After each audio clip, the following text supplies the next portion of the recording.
সাগর ২৮ বছর বয়সী কর্পোরেট চাকরিজীবী, সদ্য সংসার শুরু করা যুবক।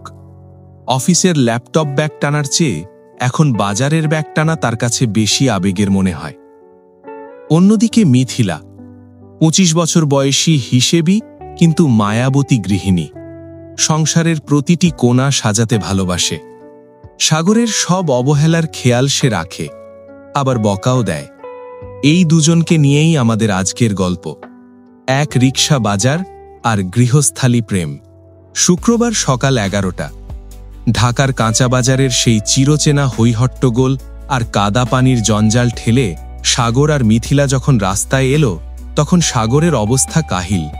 তার দুই হাতে দুই বিশাল পলিথিন আর চটের ব্যাগ, ডাল হাতের ব্যাগে চাল আর ডাল, বাম হাতের ব্যাগে উপচে পড়া সবজি আর এক বিশাল রুই মাছের লেজা উকি দিচ্ছে। মিথিলার হাতে শুধু এক আঁটি ধনেপাতা, এক প্যাকেট টোস্ট বিস্কুট আর সাগরের মানি ব্যাগ। রোদের তেজ বাড়ছে, সাগরের ফর্সা মুখটা গরমে লাল হয়ে গেছে। মিথিলা একটা রিকশা ডাকল, অনেক দরদাম করে রিকশা ঠিক হলো। দুজনে উঠে বসল। পায়ের কাছে বাজারের ব্যাগগুলো রাখতেই রিকশায় পা রাখার জায়গা প্রায় শেষ। দুজন একদম ঘেঁষাঘেঁষি করে বসল। মিথিলার নীল শাড়ির ভাঁজ সাগরের শার্টের সাথে মিশে একাকার। রিকশা চলতে শুরু করেছে। সাগরের কপালে বিন্দু বিন্দু ঘাম, শার্টের পিঠটা ভিজে গেছে। মিথিলা আর চোখে সাগরের দিকে তাকালো। তার বুকের ভেতরটা কেমন যেন মোচড় দিয়ে উঠল। বিয়ের আগে এই ছেলেটাই উইকেন্ডে বন্ধুদের সাথে বাইক নিয়ে মাওয়া ঘাটে যেত ইলিশ খেতে, আর আজ সেই ছেলেটাই নিজের সংসারের জন্য হাতে মাছের গন্ধ মেখে দিব্যি বসে আছে। কোনো অভিযোগ নেই। মিথিলা তার ভ্যানিটি ব্যাগ থেকে টিস্যু বের করল না, বরং নিজের শাড়ির আঁচল দিয়ে আলতো করে সাগরের কপালের ঘাম মুছে দিল। সাগর চমকে মিথিলার দিকে তাকালো, একটু সরে যাওয়ার ভান করে বলল, আরে করছো কি? নতুন শাড়িটা নষ্ট হবে তো। আমার গায়ে মাছ মাংসের গন্ধ, ধুলোবালি সব আছে। মিথিলা হাসল, খুব স্নিগ্ধ সেই হাসি, যা দেখলে সাগরের সারা সপ্তাহের ক্লান্তি উবে যায়। শাড়ি ধুলে পরিষ্কার হবে, কিন্তু তোমার এই ঘামটা তো আমার জন্যই, আমাদের সংসারের জন্যই। এটা মুছতে টিস্যু ব্যবহার করলে পাপ হবে। আর গায়ের গন্ধ, ওটা তো পরিশ্রমের গন্ধ। আমার কাছে ওটাই পৃথিবীর সেরা পারফিউম। সাগর হেসে বলল, বাব্বা, তুমি তো দেখি বিয়ের ৩ মাসেই কবি হয়ে গেছ। বাজারের লিস্টেও কি আজকাল কবিতা লেখো, নাকি লবণের হিসেবের পাশে ২ লাইন ছড়াও থাকে? মিথিলা সাগরের খালি হাতটা, যেটা সিটের পাশে রাখা ছিল, নিজের হাতের মুঠোয় নিয়ে আলতো করে চাপ দিল। লিস্ট তো লিস্টই, কিন্তু সাগর সাহেব, আজ মাছের দামটা একটু বেশিই ছিল না? তুমি একটুও দামাদামি করো না কেন বলো তো? আমি তো পাশ থেকে কতবার খোঁচা দিলাম। সাগর দীর্ঘশ্বাস ফেলার ভান করে বলল, কি করব বলো? আমি তো দাম কমাতে চেয়েছিলাম, কিন্তু ওই মাছওয়ালা চাচা যখন বলল, ভাইজান, ভাবি তো মাশাআল্লাহ লক্ষ্মী, আপনার কপাল ভালো, এমন বউ পাইছেন, তখন আর দামাদামি করতে লজ্জা লাগলো। তোমার প্রশংসা শুনলে আমি আর টাকা বাঁচাতে পারি না। মনে হয় থাক, লোকটা সত্য কথাই তো বলেছে। মিথিলার গাল লজ্জায় লাল হয়ে গেল। সে আলতো করে সাগরের হাতে একটা চিমটি কেটে বলল, তুমি না সব সময় আমাকে পটিয়ে থালো। ওই লোকটা তো তোমাকে বোকা পেয়ে এসব বলেছে। পরের বার আমি একা বাজার করব, দেখব কে কাকে ঠকায়। রিকশা তখন ধানমন্ডির ছায়া ঘেরা একটা রাস্তা দিয়ে যাচ্ছে।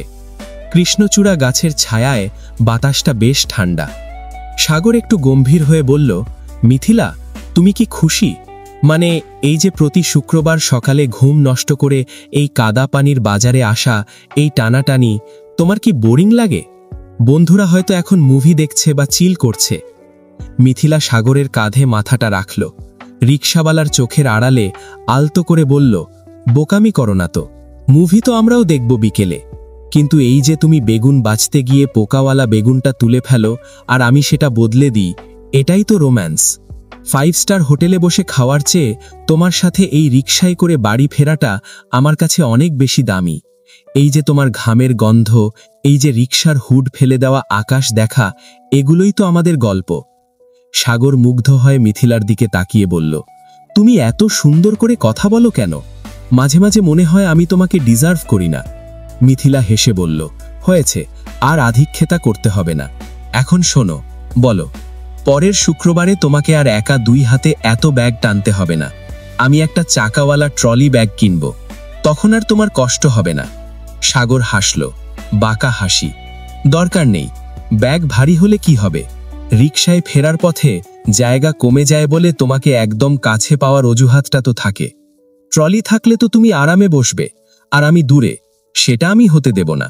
দরকার হলে আমি আরো 2 কেজি আলু বেশি কিনব, তাও রিকশায় জায়গা কমাবো। মিথিলা শব্দ করে হেসে উঠল। তুমি একটা পাগল। সাগর বলল, তোমার জন্যই তো। রিকশা বাসার গেটে থামল। ভাড়া মিটিয়ে সাগর আবার সেই ভারী ব্যাগ দুটো হাতে নিল। 4 তলায় উঠতে হবে, লিফট নেই। সাগর হাঁপিয়ে হাঁপিয়ে বলল, উফ, আজ মনে হয় পেঁয়াজটা একটু বেশিই কেনা হয়েছে, কাঁধটা ব্যথা করছে। মিথিলা বলল, দাঁড়াও। সে সাগরের হাত থেকে চালের ব্যাগটা নেওয়ার চেষ্টা করল। সাগর হাত সরিয়ে নিল। আরে না না, তুমি পারবে না, অনেক ভারী, তোমার হাতে ব্যথা লাগবে। মিথিলা এবার সাগরের চোখের দিকে তাকিয়ে ব্যাগটার একটা হাতল শক্ত করে ধরল। তার গলায় দৃঢ়তা। সাগর, সংসারটা যখন দুজনের, তখন ওজনটাও দুজনে ভাগ করেই নেব। সুখের সময় ভাগ নেব, আর কষ্টের সময় তুমি একা টানবে, সেটা হবে না। দাও আমাকে। সাগর আর না করতে পারল না। এক অদ্ভুত গর্বে তার বুকটা ভরে গেল। সে ব্যাগটার বেশিরভাগ ভার নিজের দিকে রেখে বলল, আচ্ছা চলো, কিন্তু সাবধান, সিঁড়িতে হোঁচট খেও না। দুজনে মিলে ব্যাগটা ধরে সিঁড়ি দিয়ে উঠে যাচ্ছে।